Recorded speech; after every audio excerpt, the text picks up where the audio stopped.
Hello বন্ধুরা, আজকে বৃষ্টির দিন, তারপর আবার রবিবার। আজকে আমি স্পেশাল কিছু রান্না করব। তো সেটা হচ্ছে মাংস দিয়ে ঝুরা খিচুড়ি করব। দেখতে থাকুন কিভাবে করি, আর ওটা করতে কি কি লাগছে আপনাদের একবার দেখিয়ে দিচ্ছি। মাংস লাগছে, গোবিন্দভোগ চাল আমি ভেজে ধুয়ে রেখেছি, মুগ ডাল আমি ভেজে ধুয়ে রেখেছি, আদা রসুন লঙ্কা পেস্ট, তোমার এটা হচ্ছে গিয়ে পেঁয়াজ বেরেস্তা, আর আমি একটু আলু দেবো। এই যে আলু ভেজে রেখেছি। কড়াই গরম হয়ে গেছে, আমি এই যে গোটা গরম মশলা দিয়ে দেবো, আর দুটো তেজপাতা দিয়ে দিলাম।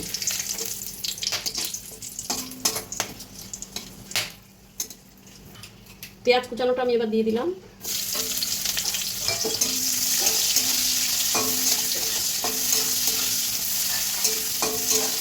পেঁয়াজটা ভাজা ভাজা হয়ে গেছে, এখন আমি আদা রসুন লঙ্কা পেস্টটা দিয়ে দিলাম।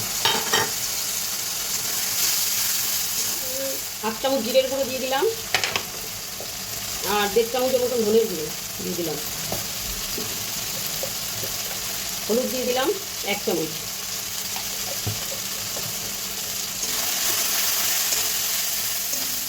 কাশ্মীরি লঙ্কার গুঁড়ো দিয়ে দিলাম 1 চামচ, আর 1/2 চামচের মতন ঝাল লঙ্কার গুঁড়ো। আমি এখন মাংসটা দিয়ে দিলাম।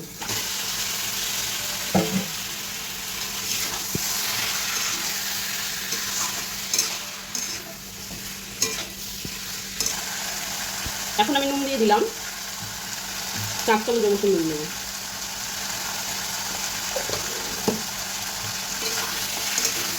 এখন আমি চালটা দিয়ে দিলাম মাংসের মধ্যে।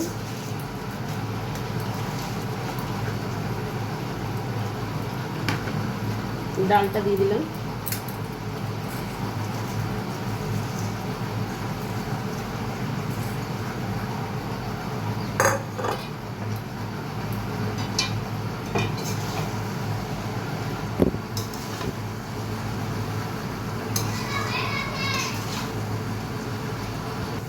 বন্ধুরা, আমি এই হাঁড়িটাতে খিচুড়িটা করব।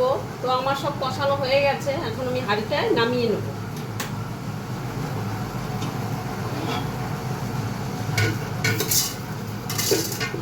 বন্ধুরা, আমি এই গ্লাসটার 2.5 গ্লাস চাল নিয়েছি, 1.5 গ্লাস ডাল নিয়েছি। তো আমি এর ডবল জল দেবো, সেটা গরম করে আমি রেখেছি। আমি এই জলটা এখন মেপে দিয়ে দেবো।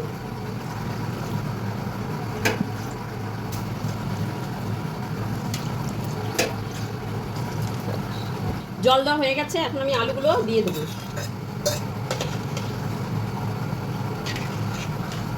আমি এখন হাঁড়িটা বসিয়ে ঢেকে রেখে দেবো হাই ফ্লেমে 20 মিনিটের মতো। আমি এখন ঢাকনাটা খুলে নিলাম।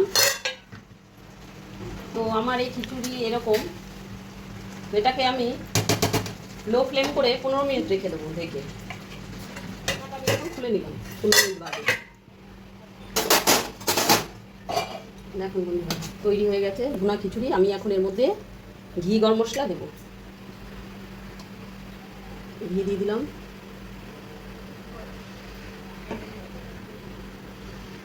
গরম মশলা আমি দিয়ে দিলাম।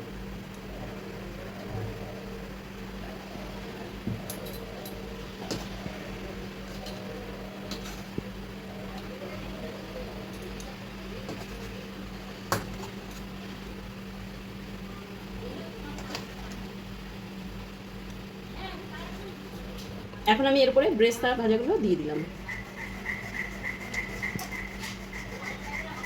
বন্ধুরা, তৈরি হয়ে গেছে আমার মাংস দিয়ে ঝরঝরে ভুনা খিচুড়ি। আপনারা এখন যেহেতু বর্ষার দিন, এরকমভাবে করে খেয়ে দেখবেন। ভালো লাগলে লাইক করবেন, শেয়ার করবেন। যদি ভালো লাগে তাহলে চ্যানেলটিকে লাইক করবেন, শেয়ার করবেন এবং সঙ্গে থাকবেন।